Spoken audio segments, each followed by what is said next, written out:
hormati, yang saya cintai, dan yang saya banggakan.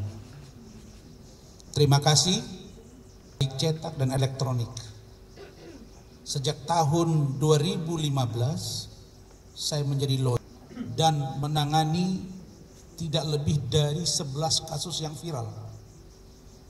Tapi untuk kasus Fadel Al-Fajar Bajideh alias Fadel ini yang paling dahsyat dan paling ramai medianya, luar biasa.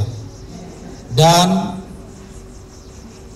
postingan saya di Instagram dalam jangka waktu 6 menit sudah 9.000 orang, dan sampai dengan saat ini sudah 1,2 juta yang viewers. Artinya begitu besar perhatian orang terhadap kasus ini, sehingga saya dan tim dibantu oleh Saudara Rahmat Triadi Siregar, Sarjana Hukum Master Hukum, Saudara Bangkit Pardede, Sarjana Hukum Master Hukum, Saudara Hutasoid, Saudara Hukum Master Hukum, Saudara Goirana dari NTT, Sarjana Hukum Master Hukum, dan Saudara Nando, dibantu oleh tim kami yang lain. Kami menjadi lebih bersemangat, menjadi lebih bergairah untuk melakukan bantuan hukum terhadap Saudara Fadel dan keluarganya. Saya sampaikan bahwa sejak 1,5 tahun yang lalu saya sudah tahu, meskipun tidak secara detail, tentang sosok dari seorang Loli atau yang kita sering dengar sebagai putrinya dari sahabat saya, adik saya, NM. Dan pada saat itu saya juga tahu bagaimana Loli ini berangkat ke UK atau United Kingdom untuk melanjutkan studinya. Di saat yang bersamaan kita juga melihat perkembangan di media sosial, ada sedikit masalah. Ada sedikit masalah yang masalah tersebut kelihatannya berdasarkan data yang kita lihat di media sosial itu ada sedikit hubungan yang kurang harmonis antara seorang anak kepada ibunya, antara saudara-saudari Loli dengan sahabat saya NM. Kenapa saya sebut sahabat, rekan? Karena memang saya bersahabat dengan NM. Saya secara pribadi sebagai seorang lawyer pernah diundang ke acara yang NM asuh bersama dengan teman-temannya di Pagi-Pagi Pasti Happy. Saya juga sering bertemu NM ini di Polda Metro dan kita memang berkawan. Karena itu ketika ada sedikit perbedaan antara Loli dengan ibunya NM, saya pada waktu itu tidak ingin campur, karena memang saya juga menganggap bahwa hal ini bisa diselesaikan secara baik-baik oleh adik saya NM. Dan bahkan kalau saya tidak salah dengar, tidak salah lihat, dikeluarkan dari warisan, betul ya? Betul. Dan juga dikeluarkan dari kartu keluarga. Nah, di sini saya sebagai seorang ayah dari anak-anak saya, yang saya juga punya sejarah berpisah dengan ibu dari anak-anak saya mulai melihat, loh ini serius banget ya, kok sampai harus dikeluarkan dari kartu keluarga diputus dari harta warisan dan lain-lain. Tapi saya sekali lagi melihat bahwa keseriusan persoalan ini tidak terbayangkan oleh saya kalau saya nanti akan menjadi bagian yang akan mencoba membantu penyelesaian masalahnya. Itu yang terbayang. Kenapa saya sampaikan ini kepada teman-teman semua? Karena sebagai seorang lawyer profesional, saya doktor, saya harus merunut statement saya dan saya harus kaji apa yang harus saya sampaikan ke publik. Kenapa? Karena kalau saya salah berstatement akan berimplikasi bagi saya, keluarga saya, tim saya, dan juga bagi keluarga Fadel dan lain-lain.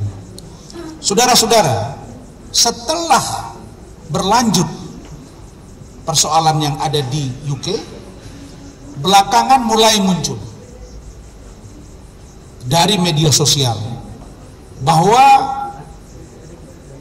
Loli, karena sudah menyebar ya, Loli oleh adik saya NM menyebut saya, kalau saya tidak salah kutip, ini semua ada dalam rangka prasangka ya, prasangka tidak bersalah, praduga tidak bersalah, presumption of innocence.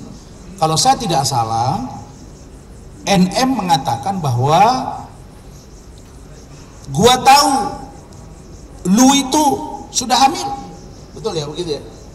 Gua tahu lu itu aborsi, betul ya. Itu yang saya lihat dan saya dengar.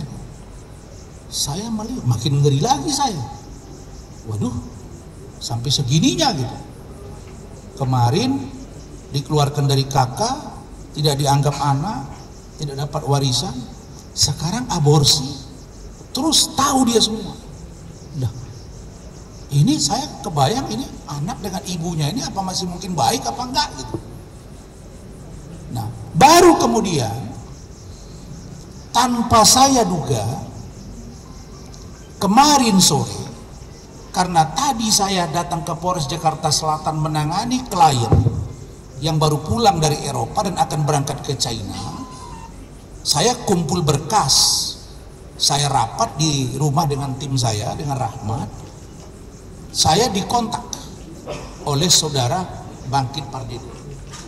Bangkit ini bagian dari kantor saya dulu, kemudian berkembang, dan kita tidak pernah larang orang di kantor kita berkembang untuk membuka kantor. Bangkit kontak, terus dia beritahu, kemudian keluarga rapat, gitu ya. Keluarga rapat, mereka meminta waktu saya untuk dapat berkomunikasi dan membantu. Yang tadinya itu rencananya bukan Fadel sendiri, tapi barengan dengan Loli, betul ya, begitu ya. Barengan dengan Loli. Nah, terus saya diskusi dengan keluarga, kemudian anak saya, semua mengatakan jangan dibantu. Jangan dibantu. Nah, naluri saya, kalau saya tidak bantu ini anak, sementara saya disumpah sebagai seorang lawyer untuk membantu orang yang pantas dan patut untuk dibantu, maka siapa yang harus bantu dia? Kan begitu ya Dinda ya? Karena pengacaranya Bangkit dan teman-teman sudah mengatakan bahwa Bang, kami sudah tidak kuat menghadapi ini. Bukan berarti Rasman kuat, bukan. Tapi mereka perlu sharing dengan saya. Nah, karena itu saya persilakan datang ke rumah dengan keluarganya. Maka saudara Bangkit, saudara Hutasoid, saudara Guis dan Nanda itu datang bersama dengan Fadel, bersama dengan Martin abangnya, bersama dengan Bintang abangnya, bersama dengan Ibu Titin ibu kandungnya, bersama dengan Pak Umar orang tua kandung. Jadi lengkap. Dan saya memberi syarat kepada mereka supaya teman-teman catat 3. Baru saya mau. 1. Sampaikan semuanya secara jujur dan terbuka. Dan kalau apa yang kamu sampaikan ini besok-besok bohong, saya orang pertama yang akan menyuruh kamu diproses hukum. Begitu ya. Dia mengatakan bahwa bersumpah apa yang dia sampaikan kepada saya seluruhnya benar tanpa rekayasa dan akan dia sampaikan juga di sini. dan semua konsekuensi hukum dari apa yang disampaikan oleh Fadel dia sanggup menanggungnya. Pertanyaannya, kalau dia tidak bersalah, kan tidak mungkin dipaksa untuk dia bersalah. Karena konteks hukum kita mengatur fakta sun potentiora verbis, bahwa orang yang tidak melakukan perbuatan, meskipun itu dilakukan kata-kata oleh 1000 orang, akan dipatahkan oleh satu yang melakukan perbuatan itu benar atau tidak. Teori hukumnya begitu. Nah, karena itu teman-teman semua, Fadel bercerita kepada saya di depan kawan-kawan semua. Dia memenuhi syarat itu. Syarat yang kedua, bahwa seluruh pertemuan itu didokumentasikan.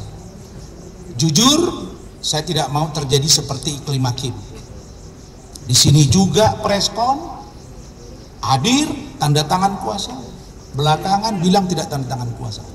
Saya belajar dari masalah itu, dan itu dipenuhi, sehingga semua didokumentasikan oleh tim saya dan keluarga. Yang ketiga, bahwa tidak akan mencabut kuasa. Kalau mencabut kuasa, besok ada negosiasi di belakang layar, kita ditinggal bahkan menjadi bermusuhan. Cukup sekali saya nongolongi orang yang bernama Iklim Hakim, akhirnya saya laporkan dia ke Polda. 3 ini dipenuhi, karena itulah kita maju pada hari ini. Baik, teman-teman media, to the point. Tunggu. Dengar, ya kalian jangan desak dulu dong. Iya, dengar dulu. Bukan, prolognya masih jelas dong, biar dengar dulu, saya jelasin biar kalian tangkap. Poinnya adalah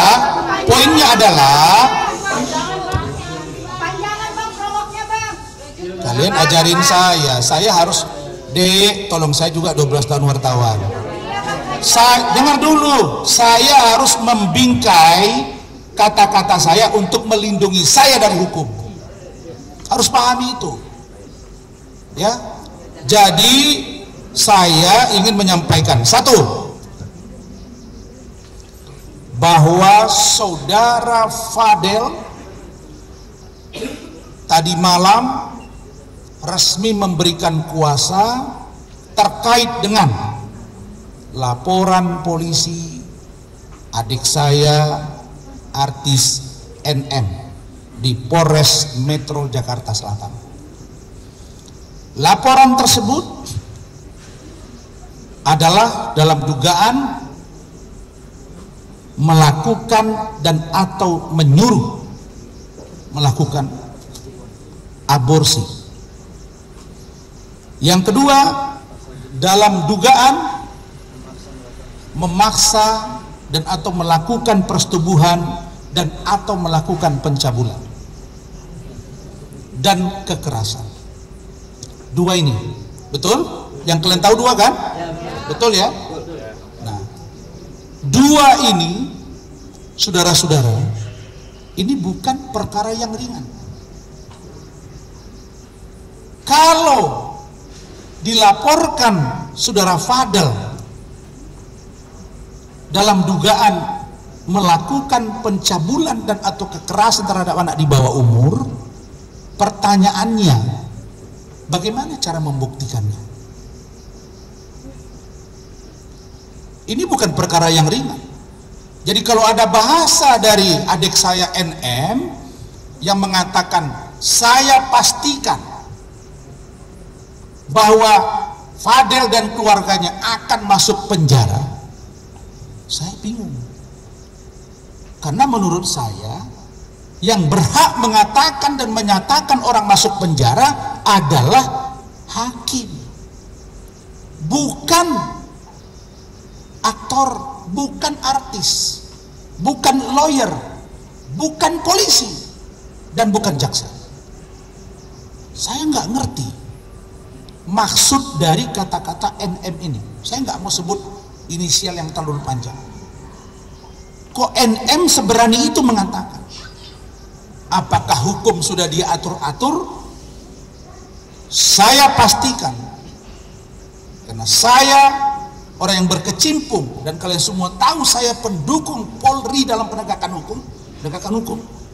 Maka Polri, saya yakin lewat kesempatan ini Pak Kapolri, Pak Wakapolri, Pak Kabareskrim, Pak Irwasum, Pak Kadipropam, Kapolda Metro, Kapolres Jakarta Selatan, dan Kasat akan on the track dalam menjalankan proses hukum terhadap klien kami. Dan saya yakin itu tidak akan membelok. Jadi kalau ada sebutan bahwa ada dugaan menyuruh dan atau melakukan secara keras atau kekerasan untuk melakukan pencabulan, harus dapat dibuktikan melalui rekam medik yang komprehensif. Yang membuat saya bertanya-tanya, bagaimana caranya menguji itu? Kalau orang melakukan pencabulan atau kekerasan, katakanlah di kasus Vina yang heboh kemarin, itu sperma itu hanya bisa diuji waktunya tidak kurang dari 2 minggu, begitu ya, Mas? Nah, sekarang ini sudah berapa lama kalau itu mereka lakukan? Tapi menurut saudara Fadel dan juga orang tuanya dan juga kakaknya, bahwa Fadel tidak pernah berhubungan badan, tidak pernah berhubungan intim, tidak pernah menyetubuhi, tidak pernah mengeluarkan sperma dia ke dalam kemaluan saudara Loli dalam hubungan mereka selama berpacaran. Benar? Nanti tegasin ya, jelas. Yang kedua, kalau dikatakan bahwa dugaan menyuruh atau melakukan aborsi, pertanyaannya, di mana dilakukan aborsi itu? Di mana tempatnya? Siapa yang melakukannya? Apakah Loli sendiri atau ikut saudara Fadel, atau ada klinik yang ilegal yang melakukan itu, atau dokternya siapa? Jadi tidak bisa main sebut-sebut begitu saja. Walaupun dalam konteks penegakan hukum, pelaku dan yang menyuruh itu sama-sama kena. Artinya Loli juga masuk karena dia melakukan. Artinya Fadel juga masuk. Nah, poin yang kedua ini juga Fadel mengatakan tidak pernah menyuruh karena dia tidak pernah memasukkan, mohon maaf, zakarnya kalau bahasa Arab, kemaluannya kepada kemaluannya Loli. Tidak pernah. Maka kalau itu ada aborsi, siapa yang aborsi itu? Nah, yang ketiga, pendukung dari statement kami, bahwa menurut teori kesehatan, kebetulan anak saya dokter,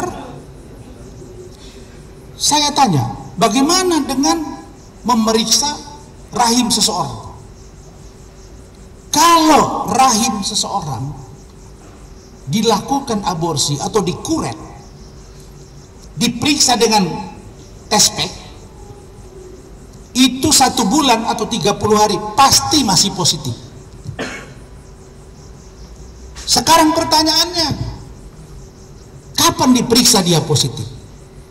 Oh, lalu kemudian ada kemarin dia posting, kok apa gua ada kuning-kuning gitu ya tespek.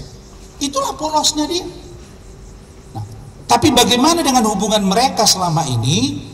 Saya nanti akan suruh dia jelaskan kepada kalian. Sebelumnya nanti akan ada penjelasan sedikit dari teman-teman saya. Tapi siapa bang? Bang, tahan bang yang ngomongnya. Oke. Ini hasil USG dari Loli, ya, yang menyatakan bahwa Laura Meizani Mawardi negatif pada tes kehamilan. Itu kapan bang? Kapan bang? Tanggal 14 September. 2024. Nanti jangan dong. Kita rahasiakan karena itu alat bukti. Hah? Baru-baru ini.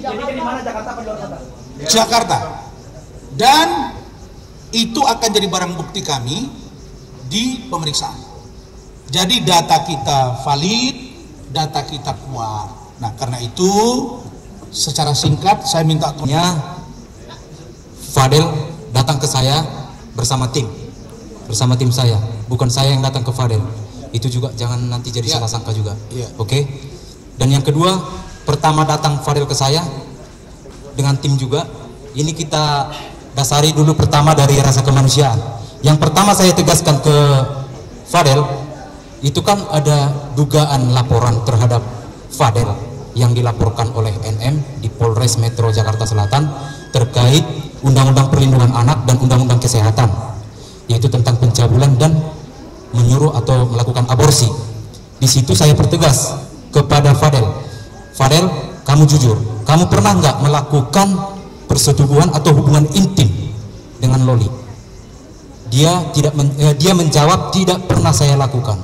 Sampai 3 kali kalau tidak salah saya tanya ya, tidak pernah, dan dia tetap konsisten pada jawabannya. Dan saya tanya terus terkait isu kehamilan dan aborsi itu bagaimana kok bisa beredar? Saya tanya. Itu yang saya tidak tahu, tapi kalau saya siap untuk dicek atau rekam medis Lolinya, saya siap. Kalau saya memang melakukan, saya siap untuk diproses hukum. Itu jawaban dia ke saya. Terus yang ketiga, saya bilang, oke, ini kita akan pegang case kamu bersama tim juga di sini. Tapi dengan catatan, kalau di kemudian hari ada temuan bahwa Fadel dan keluarga berbohong kepada kita tim lawyer, pada saat itu juga dan detik itu juga kita dan tim lawyer akan tinggal, gitu. Oke? Ya, Assalamualaikum warahmatullahi wabarakatuh. Jadi di sini gue bakal kasih tahu ke kalian kalau yang fitnah itu akan gue bantahkan nanti ke depannya. Gue bakal kasih tahu kalian lagi kalau kebenaran itu akan mencari jalannya sendiri. Jangan merasa kalian semua yang di sana merasa hebat kalau di atas masih ada Tuhan. Oke, jadi gue ceritain dari awal ya perjalanan gue pacaran sama Loli. Selama gue pacaran sama Loli, yang kalian tahu hampir setahun gue LDR. Benar? Dia di UK, gue di Indonesia. Dan di situ gue belum tahu siapa dia, anak siapa gue nggak tahu. Gue nggak tahu siapa dia. Yang gue tahu hanya perempuan selebgram cadis biru, itu yang gue tahu. Di sini gue pede untuk mengenalkan diri gue karena di sini gue juga punya followers, engagement juga punya. Jadi jangan pernah membilang gue ini pansos sama Loli karena anaknya NM. Di sini gue punya followers, dia juga punya followers. Di sini gue punya engagement, di sana juga punya engagement. Jadi kenapa sampai sebesar ini? Karena sebelumnya pacarnya bukan gua, mantannya Loli nggak sebesar ini. Bener nggak? Gue bukan siapa-siapa. Gue bukan siapa-siapa. Banyak orang yang menganggap gua sebelah mata. Itu nggak masalah, itu hak orang. Loli balik yang kedua itu ketemu sama omnya Loli, berinisial E. Loli ngomong sama si E ini apakah bisa masuk atau mau ketemu sama NM, dan dia bilang kita udah nggak terima Loli lagi. Itu ada bukti ya, videonya, mau di setel? Boleh ya? Tolong Loli, ya kan Loli? Ada Loli kesini itu niat baik untuk ngebilangin mama aku udah di Indonesia. Dan selama aku di Indo aku nggak mau ada apa-apa, makanya aku kesini. Ya udah, oke, kalau nggak ada apa-apa. Tolong kamu jangan. Ya udah, kalau misalnya mama udah nggak ada apa-apa nggak apa. Yang penting aku kesini udah kesini. Kalau misalnya dia nggak disuruh masuk nggak apa-apa. Aku cuma pengen kasih tahu aja kok kalau aku udah di sini sebenarnya. Ya udah, aku lagi ya. Naik apa? Aku nanti paling naik Gojek. Bilang kalau Loli itu tanggung jawab lu sekarang, Fadel. Kalau sampai Loli kenapa-napa, lu yang gue cari pertama. Dan gue menjawab dengan lantang, kalau Loli kenapa-napa, gak usah om yang cari, saya yang datang ke sana. Seperti itu. Dan yang ketiganya itu ada di tanggal berapa gue lupa, pokoknya di sini ada ininya, ada buktinya. Itu dia di 26 Maret 2024 jam 18.46 di sini. Iya. Oh, nggak dibolehin masuk. Oh ya, nggak apa-apa. Nggak apa-apa, nggak apa-apa. Makasih ya. Judul ya. Itu ada masalah di situ sama ibu inisial M dan C. Ya. Ya. Jadi buat kalian semua, di sini gua perjelas lagi, kita mundur sedikit. Di saat itu di 4 Maret itu pagi-pagi, karena Loli nggak ada apartemen, jadi dia nunggu di apartemennya kakak ipar gua, Liliana. Dia menginap sehari di situ. Setelah menginap, karena kita ingin mencarikan apartemen, Loli main ke rumah gua, Fadel ya, ke rumah Fadel ya. Setelah main ke rumah Fadel, di situ kita melihat ada keributan sedikit Loli dengan seseorang di WA. Gue nanya di situ, ada apa nih? Kok ada ribut-ribut, lu baru sehari di Indonesia? Ini nih gini panjang lebar kan, ini nggak tahu gue ada masalah apa nih. Katanya sih ini gue kurang 2 kali lagi pos atau apa. Ya, itu tentang yang judul itu ya. Akhirnya gue bilang di situ, kalau misalnya gue bantu bisa nggak untuk menyelesaikan. Oke, gue nego untuk menyelesaikan ini dengan cara baik-baik sama si M. Dan nego katanya oke, boleh 1 atau 2 kali pos lagi kita akan selesaikan. Setelah kita upload di hari itu juga, mereka meminta untuk mengupload lagi dan mengancam kalau sampai lu nggak balikin duit 90 juta, gua akan sebarkan Fadel memakai duit lu, Loli. Seperti itu.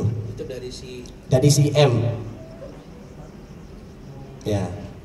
Setelah itu baru muncullah nama C itu untuk mengupload upload. Itu dia, mengupload. Untuk mengupload ya muka gua, sampai gua dibilang sure, ada video sure, sampai gua dibilang sama Loli ya, ada video sure sama Loli. Padahal di situ ya video gua itu benar, video Loli nggak ada di situ. Jadi ya, dan yang mengelola keuangan Loli itu C, benar, dari UK, dari UK sampai akhir Februari baru pindah tangan ke kakak ipar gua, dan itu dituduh kalau kakak ipar gua dan sekeluarga gua memakai duit Loli. Kita ada mutasi, nanti kita tunjukin. Singkat cerita, setelah udah ketemu pulang ke rumah 6 kali, kita sempat putus. Itu rencana dari gua, karena untuk lebih private lagi, karena memang di sini gua dihujat ya sama kalian, sama Loli dihujat, makanya gua sempat private seperti itu. Dan muncullah berita hamil dan aborsi. dari Fadel menyuruh hamil dan aborsi ke Loli, dan katanya dibilang gue abusif juga ke Loli. Sampai sekarang Loli pada saat dijemput kemarin menangis dan memanggil nama gue.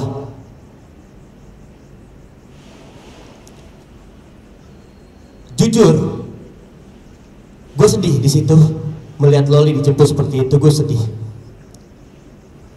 Tapi gue berpikir itu ibunya yang jemput.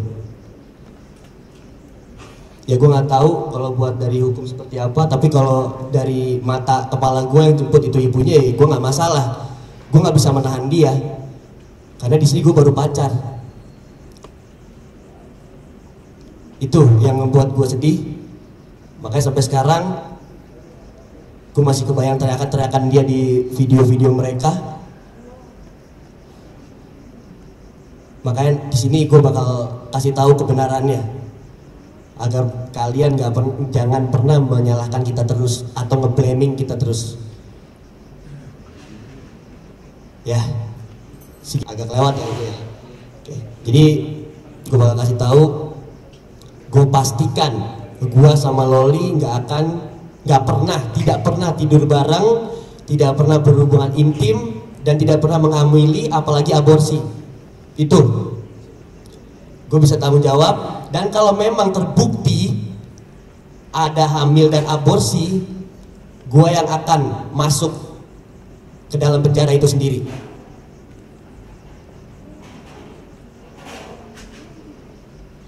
Insya Allah. Walaupun gua dilihat kalian gua nggak bener, memang di frame, di branding gua nggak bener, memang nggak apa-apa. Insya Allah gua bakal buktiin ke kalian kalau gua bakal nunjukin kebenaran ke kalian. Bismillahirrahmanirrahim. Insya Allah.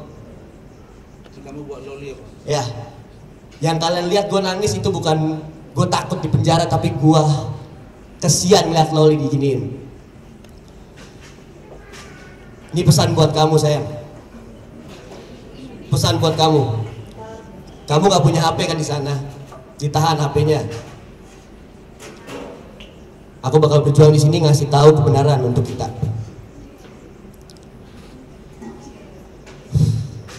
Ya.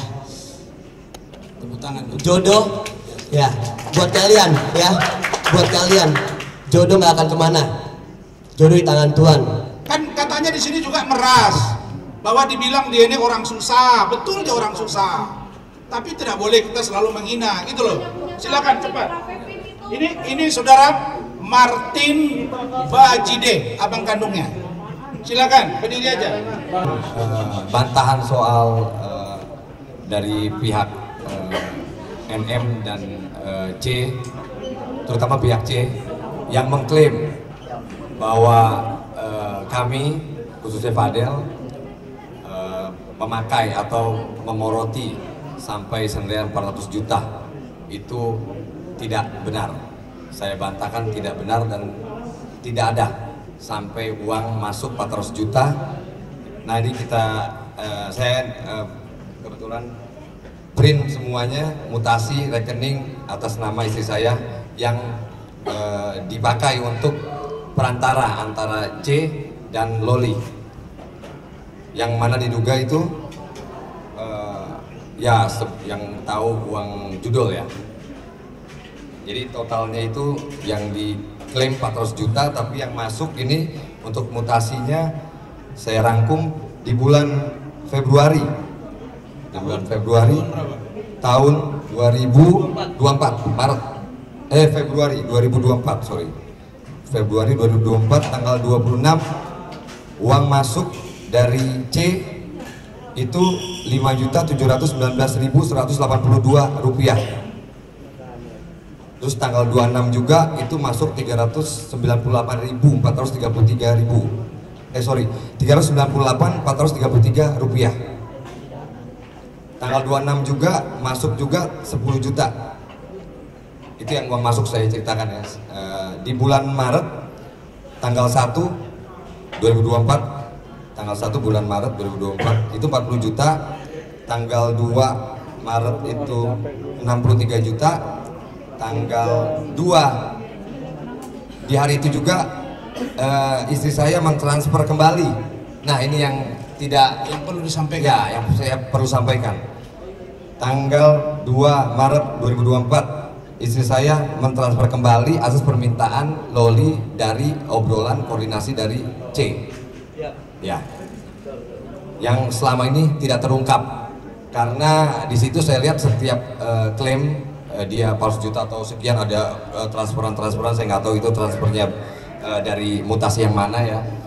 Yang jelas di sini saya tegaskan 50 juta kita transfer keluar ke rekening C kembali di hari itu.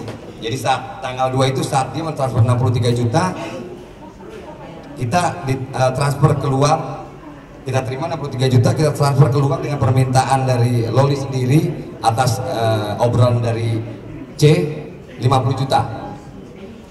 Masuk lagi di tanggal 3 27 juta.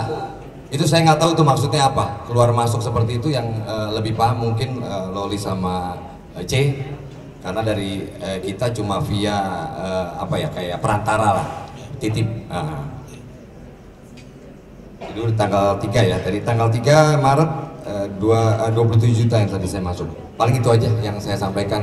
Nah, jadi semua, Loli ketika di UK dia punya pekerjaan ya yang kita sebut ada slot gitu ya. Ya, jadi biar terang, dia ada bekerja sebagai endorse slot, dan bahkan saudara Fadel ini punya syarat, lu boleh ke Indonesia ketemu gua begitu ya, dengan catatan lu berhenti mengendorse slot. Itu ada. Dan itu dibenarkan oleh orang tuanya Fadel. Kemudian uang yang ditransfer itu dikembalikan, karena yang mengelola uang ini menurut sepengetahuan Fadel, pengakuan dari Loli adalah inisial C, dan uang itu mutar di situ, jadi bukan digunakan oleh dia. Nah sebegitunya tekanan itu kepada Fadel, karena Fadel pun adalah public figure, dia juga tes, dia akan tanding juga ke Malaysia bulan depan. Dia punya followers juga 3 jutaan. Jadi dia ada pekerjaan. Jadi kalau ada tuduhan dia memeras, mengambil duit, bayar uang kuliah, itu sama sekali tidak. Dan bahkan ketika Loli di Jakarta, dia sering juga makan pakai gunakan uang dia. Dan yang terakhir sebelum dijawab oleh dia pertanyaan kalian, bahwa Loli itu dijaga dengan baik oleh keluarga besar Pak Bajide. Dalam hal ini orang tuanya Fadel, ibunya, bapaknya. Tadi malam mereka nangis cerita ke saya bahwa mereka prihatin. Tapi karena cinta yang luar biasa, kalau Fadel mencintai Loli, boleh-boleh saja. Yang tidak boleh melakukan hubungan seksual, yang tidak boleh melakukan aborsi. Kalau dia jatuh hati, menunggu sampai dewasa kan boleh. Nah jadi saya kira itu, silakan pertanyaan. Kiranya melalui kesempatan ini, mari kita rajut komunikasi yang baik. Sesungguhnya Fadel mau membantu. Begitu juga dengan keluarga Fadel. Bagaimana supaya Loli bisa bersatu dengan orang tuanya. Dan bagaimana kiranya ke depan, jika Loli sudah dewasa, bisa direstui juga hubungannya dengan Fadel. Begitu Fadel ya? Karena Fadel mengatakan, sekuat cinta Loli saat ini terhadap Fadel, maka 2 kali lipat cinta dia terhadap Loli.